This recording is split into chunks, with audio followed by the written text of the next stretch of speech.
வணக்கம் மாணவர்களே, உங்கள் எல்லோரையும் ரோஜா தோட்டம் சேனலுக்கு அன்போடு வரவேற்கிறேன். மாணவர்களே, இன்று நாம் கோழி தேடும் கோலி பாடத்தில் தரப்பட்டுள்ள பயிற்சிகளுக்கான தொடர்ச்சியை படிக்கலாமா?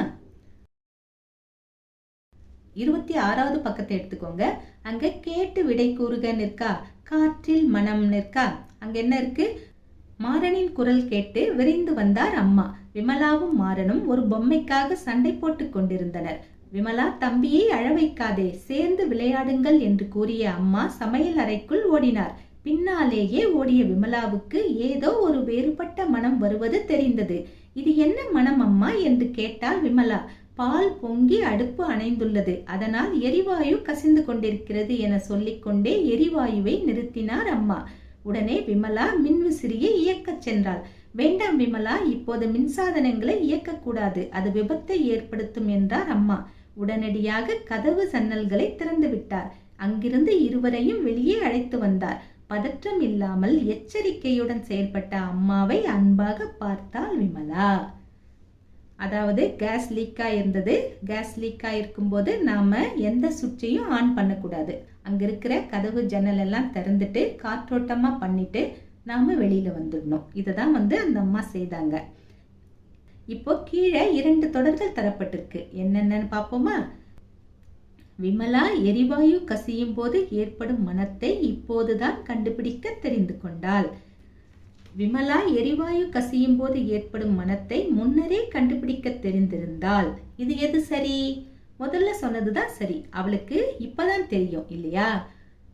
இதுக்கு முன்னாடி தெரிஞ்சிருந்தா அவ சுற்றி போட போயிருக்க மாட்டா. அதனால முதல்ல கொடுத்திருக்கிற கூற்று நாம சரி என்று எழுதலாம். அடுத்தது சிந்தித்து விடையளிக்க.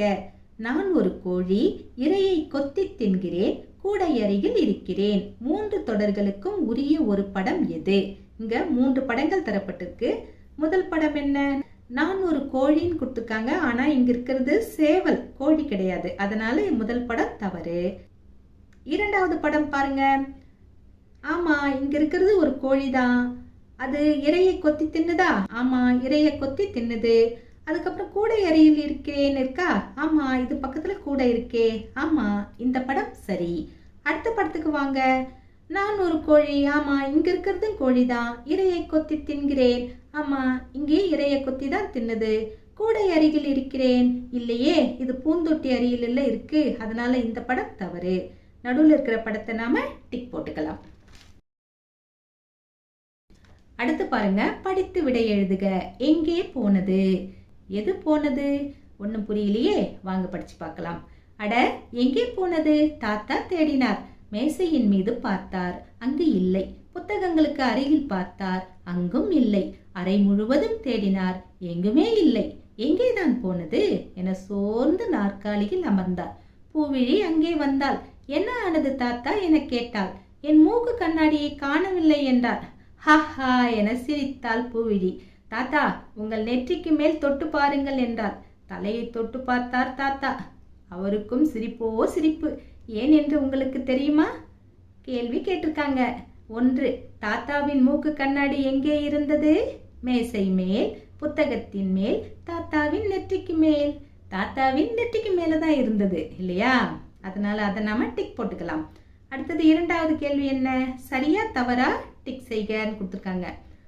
மூக்கு கண்ணாடியை தாத்தாவே கண்டுபிடித்தார். இது சரியா தவறா? தவறு. அவர் எங்க கண்டுபிடிச்சாரு? பூவிழி தான் சொன்னா இல்லையா? அடுத்தது பாருங்க, பின்பற்றி எழுதுக. என்ன கொடுத்துருக்காங்க அவங்கன்னா, பீட்டருக்கு பிடித்தவைன்னு போட்டுட்டாங்க. என்னென்ன பிடிக்கும் பீட்டருக்கு? சுட்டி கோழியை பிடிக்கும், படம் வரைய பிடிக்கும், தாத்தா பாட்டி வீட்டிற்கு செல்ல பிடிக்கும். இப்போ எனக்கு பிடித்தவைன்னு நீங்க எழுதணும். எனக்குன்னா உங்களுக்கு, உங்க ஒவ்வொருத்தருக்கும் என்ன பிடிக்குமோ அதை வரிசைப்படுத்தி எழுத வேண்டும். ஒரு உதாரணத்துக்கு எனக்கு என்னென்ன பிடிக்குமோ அதை நான் எழுதுறேன். உங்களுக்கு என்ன பிடிக்குமோ அதை நீங்க எழுதுங்க. சரியா? செல்ல நாய்க்குட்டியை பிடிக்கும், கடற்கரைக்கு செல்ல பிடிக்கும், வண்ணம் தீட்ட பிடிக்கும், பழங்கள் உண்ண பிடிக்கும். அடுத்தது பாருங்க, 28வது பக்கத்துல உயிரெழுத்துகள் 12 இருக்கா? உயிரெழுத்துகள் 12 கொடுத்துருக்காங்க பாருங்க. அ, ஆ, இ, உ, ஏ, ஐ, ஓ, ஔ கொடுத்துருக்காங்களா? இதுல குறில் எழுத்துகள் 5, நெடில் எழுத்துகள் 7. குறில் எழுத்துகள் எது எது? அ, இ, உ, ஏ, ஓ. இது 5ம் குறில். நெடில் எழுத்துகள் எது எது? ஆ, இ, உ, ஏ, ஐ, ஓ, ஔ. இவை 7மே நெடில் எழுத்துகள். அடுத்தது என்ன கொடுத்துருக்காங்க? வண்ணமிட்டு பெயர் எழுதுக. இங்க ஒரு படம் கொடுத்துருக்காங்க. சில படங்களை கருப்பு வெள்ளையா கொடுத்துருக்காங்க. அதெல்லாம் நீங்க வண்ணமிடணும், கலர் பண்ணணும். பண்ணிட்டு கீழே அதனுடைய பெயரை எழுத வேண்டும். முதல்ல என்ன கொடுத்துருக்காங்க? 1 அவங்களே கொடுத்துருக்காங்களா? இதுக்கப்புறமா அங்க இருக்கிற ஒவ்வொரு படத்தையும் நாம அப்படியே வரிசைப்படுத்தி எழுத வேண்டியதுதான். ஒவ்வொன்றா எழுதலாமா? ஓணான், இலை, ஈச்சமரம், எலி, ஏணி, அணில், ஆடு, உரல், ஊஞ்சல், 5 ஔவை.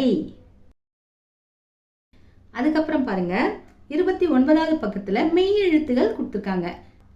மெய் எழுத்துகள் 18 கொடுத்துருக்காங்களா? அந்த மெய் எழுத்துகள் 3 வகைகளா பிரிச்சிருக்காங்க பாருங்க. வல்லின மெய்கள் 6, மெல்லின மெய்கள் 6, இடையின மெய்கள் 6ன்னு கொடுத்துருக்காங்க பாருங்க. அதுக்கும் கீழே வந்தீங்கன்னா வண்ணமிட்டு தொடர்கள் அமைத்து எழுதுகன்னு கொடுத்துருக்காங்க. இங்கேயும் ஒரு படம் கொடுத்துருக்காங்க. அங்கங்க கருப்பு வெள்ளையில படங்கள் கொடுத்துருக்காங்க. நாம இந்த படங்களை வண்ணமிடணும். வண்ணமிட்டுட்டு இத வாக்கிய தொடரா எழுதணும். உதாரணத்துக்கு அங்க என்ன கொடுத்துருக்காங்க பாருங்க. வாத்து குளத்தில் நீந்துகிறது.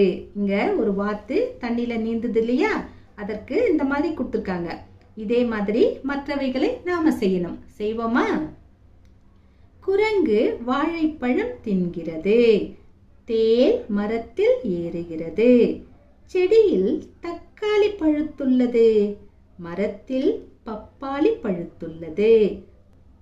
வண்டு தரையில் ஊர்கிறது. எறும்பு தரையில் ஊர்கிறது. கற்றாழை செழித்து வளர்ந்துள்ளது. நாய் குளக்கரையில் அமர்ந்துள்ளது. சிலந்தி வலையை பின்னியுள்ளது. குயில் மரத்தில் அமர்ந்துள்ளது. இளநீர் குடிப்பதற்கு தயாராக உள்ளது. இந்த மாதிரி நிறைய சொற்றொடர்களை நாம எழுதலாம். இத்தனையும் நீங்க எழுதணும்னு அவசியம் இல்லை. உங்களால முடிந்த ஒரு சில சொற்றொடர்களை மட்டும் நீங்க எடுத்து எழுதினால் போதுமானது. சரிங்களா? நான் இங்க நிறைய கொடுத்துருக்கேன். உங்களுக்கு எது எளிதா தோணுதோ அதை எடுத்து எழுதுங்க. அடுத்தது 30வது பக்கத்துல பாருங்க. நீங்கள் விளையாடிய விளையாட்டுகளுக்கு டிக் செய்கன்னு கொடுத்துருக்காங்க. கோலி கொடுத்துருக்காங்க, மட்டை பந்து கொடுத்துருக்காங்க, பல்லாங்குழி கொடுத்துருக்காங்க, கண்ணாமூச்சி கொடுத்துருக்காங்க, கபடி கொடுத்துருக்காங்க, ஓடிப்பிடித்தல் கொடுத்துருக்காங்க, சக்கரம் உருட்டுதல் கொடுத்துருக்காங்க, பம்பரம் விடுதல் கொடுத்துருக்காங்க. எந்தெந்த விளையாட்டெல்லாம் நீங்க விளையாடுவீங்களோ அதுக்கு நீங்க டிக் செஞ்சா போதுமானது. அடுத்தது பாருங்க, கடைசியா ஒண்ணு கொடுத்துருக்காங்க பாருங்க. சொல்லி பழகுக. தென்னை மரத்தில் இளநீர், தேங்காய் உள்ளே தண்ணீர். இதை நீங்க வேகமா திரும்ப திரும்ப சொல்லணும். மீண்டும் மீண்டும் ஒலித்து பழக வேண்டும். தென்னை மரத்தில் இளநீர், தேங்காய் உள்ளே தண்ணீர். தென்னை மரத்தில் இளநீர், தேங்காய் உள்ளே தண்ணீர். இந்த மாதிரி கொஞ்சம் வேகமா சீக்கிரம் சீக்கிரம் சொல்லணும். அடுத்தது என்ன கொடுத்துருக்காங்க? காற்றில் பறந்த கீற்று, சேற்று வயலில் நாற்று. காற்றில் பறந்த கீற்று, சேற்று வயலில் நாற்று.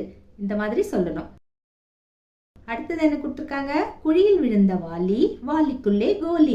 குழியில் விழுந்த வாலி, வாலிக்குள்ளே கோலி. குழியில் விழுந்த வாலி, வாலிக்குள்ளே கோலி. இந்த மாதிரி கொஞ்சம் வேகமா மீண்டும் மீண்டும் ஒலித்து பழக வேண்டும். மாணவர்களே, இன்று நாம் கோழி தேடும் கோலி பாடத்தில் தரப்பட்ட பயிற்சிகளுக்கான விடைகளை பார்த்தோம். நாம் வேறு பாடத்தோடு மீண்டும் சந்திக்கலாம். டாடா, பாய்.